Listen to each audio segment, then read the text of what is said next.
They were the faces America adored on screen, the voices that moved us to tears, the stars who represented American values to the world. But behind closed doors, many of Hollywood's biggest names harbored a shocking secret. They despised the very country that made them famous. Johnny Carson knew which stars truly loved America and which ones just pretended to for the cameras, revealed a former Tonight Show producer who worked alongside Carson for over a decade. After certain guests left the studio, Johnny would turn to Ed McMahon and say, "They'll take our money, but they sure don't love our country." During his 30-year reign as the king of late-night television, Johnny Carson interviewed thousands of Hollywood legends. His relaxed, conversational style often led stars to reveal more than they intended, including their true feelings about the United States. While the cameras were rolling, these celebrities waved the flag. But once the interview ended, Carson heard their unfiltered opinions. Tonight, we reveal Johnny Carson's private list of 10 golden age stars who secretly harbored anti-American sentiments. The Hollywood legends who built fortunes and fame on American soil while privately condemning the nation that adored them. Of course, modesty forbids that I should comment on these wonderful compliments. 1. Charlie Chaplin, the comedian who stopped laughing at America. Charlie Chaplin created the iconic little character that made America fall in love with him. His silent films grossed millions and established him as one of Hollywood's first true superstars. But beneath the bowler hat and cane was a man whose relationship with America grew increasingly strained. Chaplin was probably the earliest example Carson would mention of a star who soured on America, said a former Tonight Show writer. Johnny studied comedy history obsessively, and Chaplin was initially a hero to him. Later, he saw him as a cautionary tale. Born in London, Chaplin never became an American citizen despite living in the United States for over 40 years. As his fame grew, so did his willingness to express controversial political views.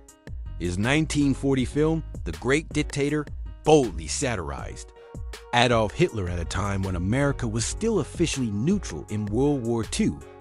While this anti-fascist stance seems commendable in retrospect, Chaplin's alleged communist sympathies soon put him in the crosshairs of government investigators. By the late 1940s, at the height of the Red Scare, Chaplin faced intense scrutiny. From the House On-American Activities Committee, HUAC, and the FBI. His support for Soviet-American friendship groups, his criticism of capitalism, and his associations with known communist sympathizers made him increasingly controversial. Johnny understood the difference between criticizing policies and hating America, noted a former NBC executive. But he felt Chaplin had crossed that line, especially when he spoke overseas. The breaking point came in 1952. While Chaplin was sailing to London for the premiere of his film Limelight, U.S. Attorney General James McGranary revoked his re-entry permit. Essentially exiled, Chaplin decided not to fight for his return, settling in Switzerland and declaring, "I have been the object of lies and propaganda by powerful reactionary groups." Johnny joked about everyone, but Chaplin, he just smirked and moved on, recalled a former Tonight Show writer. He believed Chaplin had taken everything America offered and then turned his back when it became inconvenient.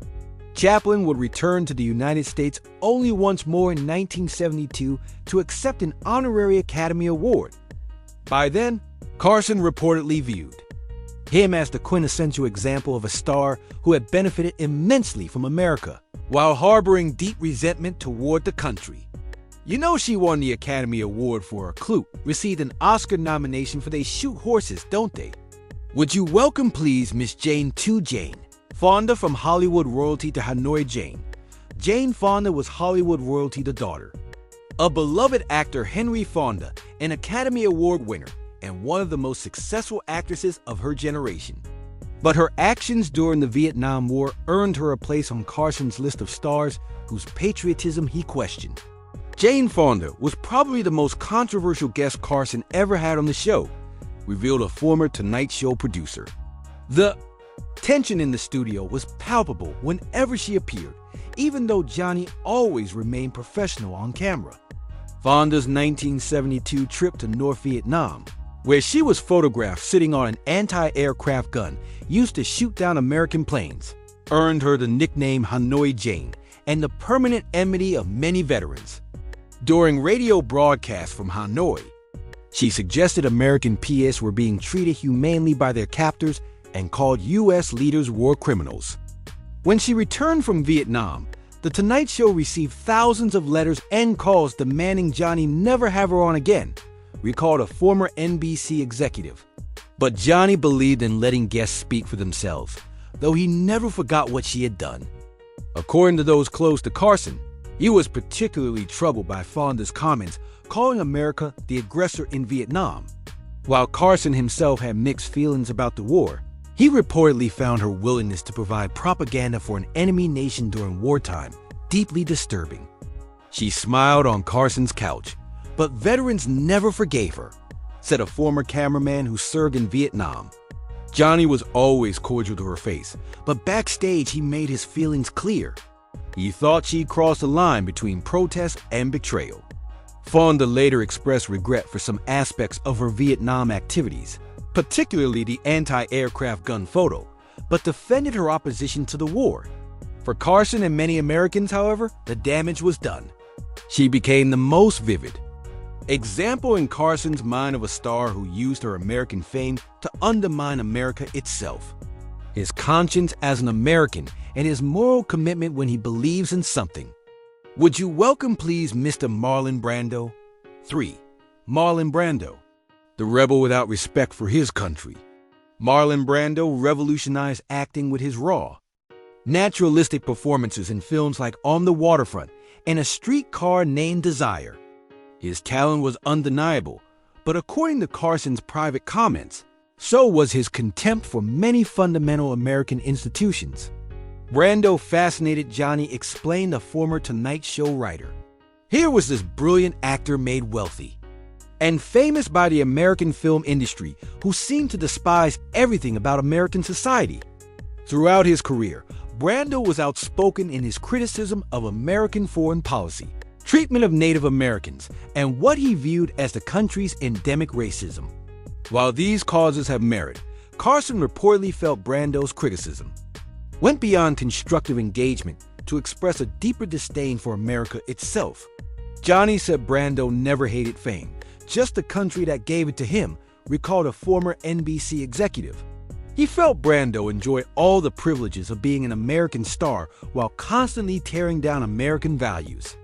The moment that cemented Brando's place on Carson's list came at the 1973 Academy Awards, when Brando won Best Actor for The Godfather, but refused the award.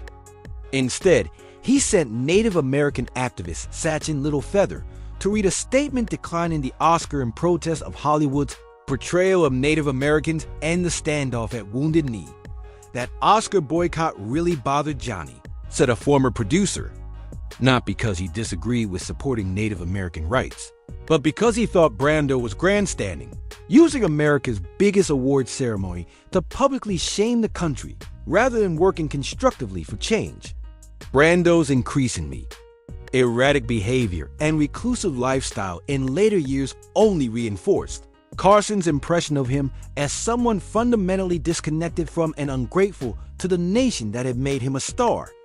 According to those close to Carson, Brando represented a particular type of American celebrity, one who leveraged anti-American sentiment to enhance their own mystique while continuing to profit from American audiences.